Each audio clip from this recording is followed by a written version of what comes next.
सब बातों की जानकारी दे सके यह तो उपलब्ध करा ही रहा है, लेकिन साथ साथ यह भी सुनिश्चित कर रहा है कि बच्चे स्कूल 100% जाकर के अपना नामांकन करा सके। इसके लिए बच्चों को भी, अभिभावकों को भी, पंचायत को भी, समाज के गणमान्य लोगों को तो इसके लिए जागरूक करना ही है, लेकिन साथ साथ उन संस्थाओं को जो समाज के निर्माण के लिए अपना योगदान दे रहे हैं, जिन्होंने सामाजिक प्रतिबद्धता को समझा है, उनके सीएसआर मत से भी हम लोग इसमें सहयोग लेकर के इस पूरे कार्यक्रम को सफलता की नई ऊंचाई तक पहुंचाने का काम करेंगे।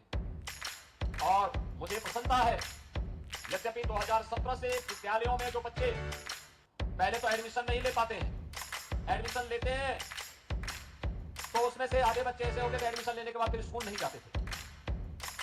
अगर किसी ने तीसरी, चौथी या 5वीं क्लास पास कर ली तो उसके बाद वो 6ठी क्लास में एडमिशन नहीं ले पाता था।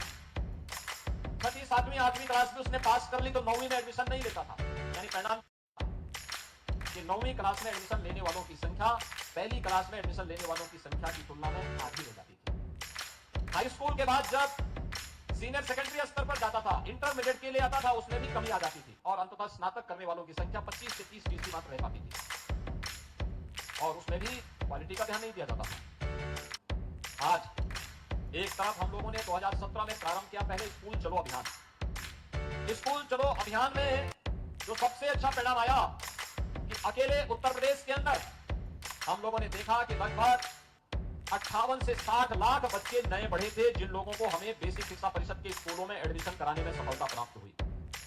आप सोचिए, कोरोना में स्कूली शिक्षा सबसे ज्यादा प्रभावित हुई, लेकिन 1,34,00,000 से बढ़कर के छात्रों की संख्या उत्तर प्रदेश बेसिक शिक्षा परिषद में 1,92,00,000 पहुंच गई और 1,92,00,000 की संख्या बताती है कि बच्चे स्कूल जाना चाहते थे, लेकिन उनको ले जाने का कोई माध्यम नहीं बन पा रहा था, उनको प्रेरित और प्रोत्साहित करने का कोई माध्यम नहीं बन पा रहा था। फिर इन बच्चों के लिए हम कुछ कार्यक्रम अपना आगे बढ़ा सके, इसके लिए सरकार ने प्रारंभ किया। हम इन बच्चों के लिए, मैं जाता था इस अलग अलग क्षेत्रों में, जब मैंने देखा तो मुझे कुछ चीजें देखने को मिली। खासतौर पर बालिकाओं की शिक्षा के बारे में बहुत ज्यादा रुचि न होने के कारण अभिभावक बेटियों को स्कूल नहीं भेजते थे, या भेजते थे तो यूनिफॉर्म नहीं बनाते थे, जूते चप्पल नहीं देते थे।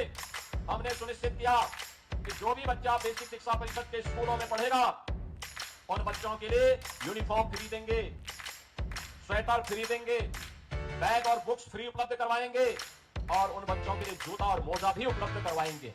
और मुझे प्रसन्नता है कि आज हमारी सरकार 1200 रुपए इन छात्रों के लिए, यूनिफॉर्म के लिए, बैग, बुक्स और शूज के लिए उनके अभिभावक के खाते में सीधे भेज रही है, जिससे वह अपने बच्चों के लिए इस आवश्यकता की पूर्ति कर सके।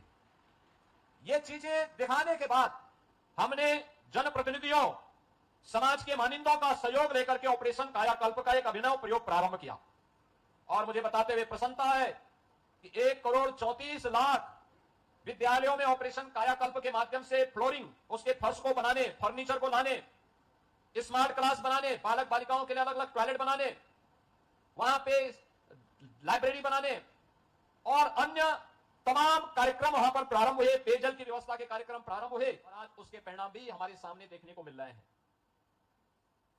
इसमें केवल सरकार ही नहीं, पहले भी तमाम उन संस्थाओं का योगदान हमें मिला जो सामाजिक प्रतिबद्धता के लिए जाने जाते थे।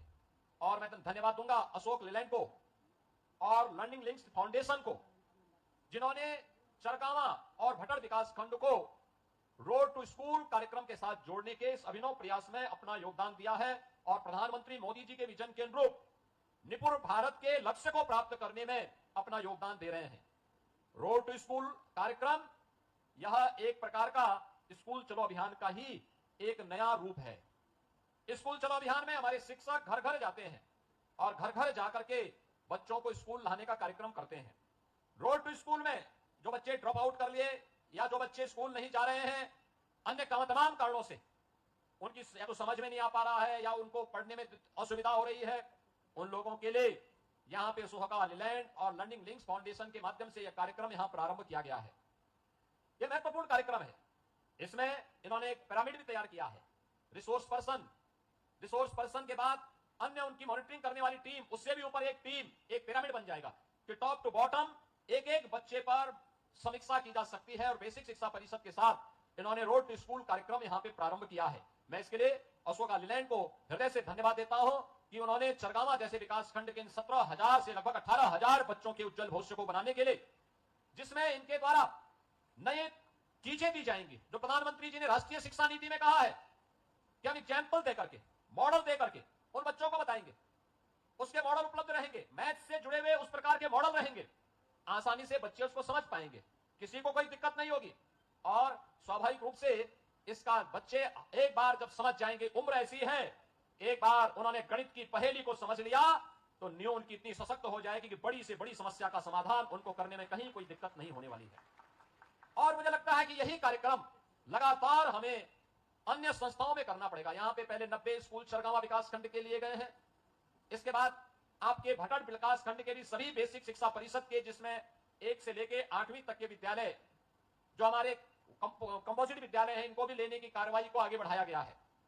ये जो नए तरीके अपनाए गए हैं, मुझे लगता है यह एक अभिनव प्रयास है, जिसमें हमारा प्रयास होगा इसके माध्यम से कि 100% बच्चों का नामांकन हो और वे अपनी कक्षा को निरंतर बनाए रख करके चलें। केवल अब ये नहीं कि वह स्कूल तो आया लेकिन स्कूल में नामांकन तो कराया, स्कूल नहीं आ रहा है, नामांकन भी कराना है, स्कूल भी आना है।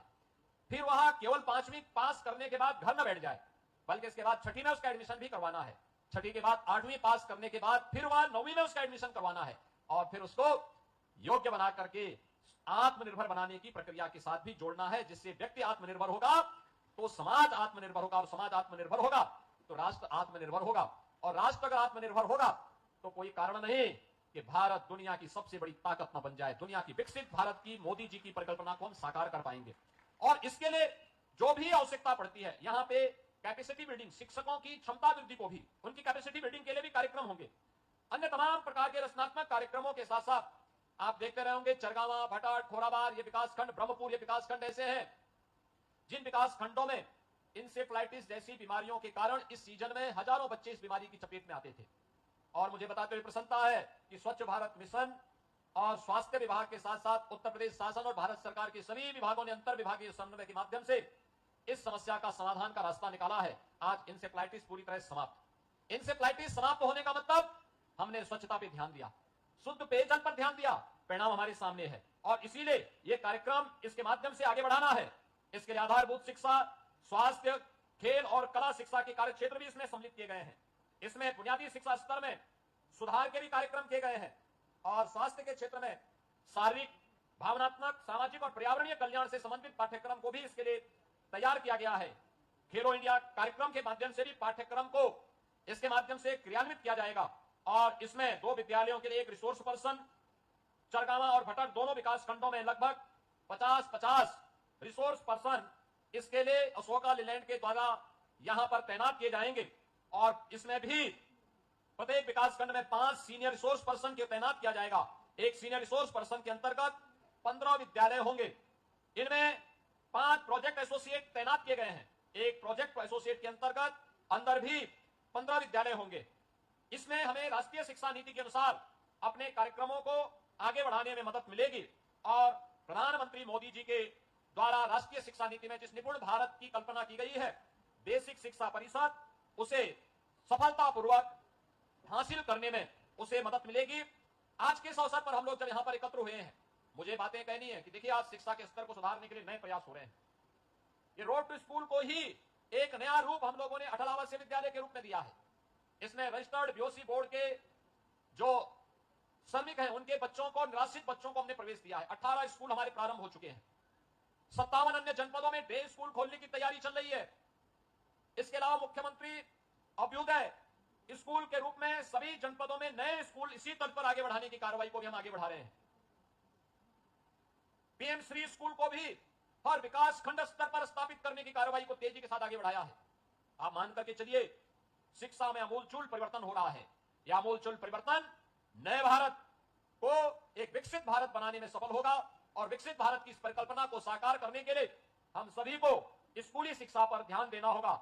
मैं आज के इस अवसर पर जो हमारे शिक्षक हैं, उन सबसे भी अपील करूंगा कि आप नए भारत के निर्माता हैं। पूरा देश और पूरी दुनिया आपको देख रही है।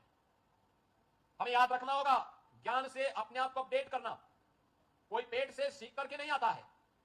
जब ये स्मार्टफोन नहीं आया होगा, तब हम लोगों ने इस स्मार्टफोन को लोगों ने देखा होगा कैसे चलता है। आज आप देखते होंगे कि बच्चे भी स्मार्टफोन में तेजी के साथ खेलते हैं, स्मार्टफोन की जानकारी रखते हैं, उसके एप्लीकेशन की जानकारी रखते हैं। और मुझे भी आप सबसे ये अपील करनी है कि हमें अपने आप को अपने जिस विषय के हम शिक्षक हैं, जिस फील्ड में कार्य कर रहे हैं, उसके साथ साथ सामाजिक दायित्वों की भी जानकारी हमारे पास रहनी चाहिए, जिससे हम बच्चे को एक योग्य नागरिक बनाने में अपना योगदान दे सकें।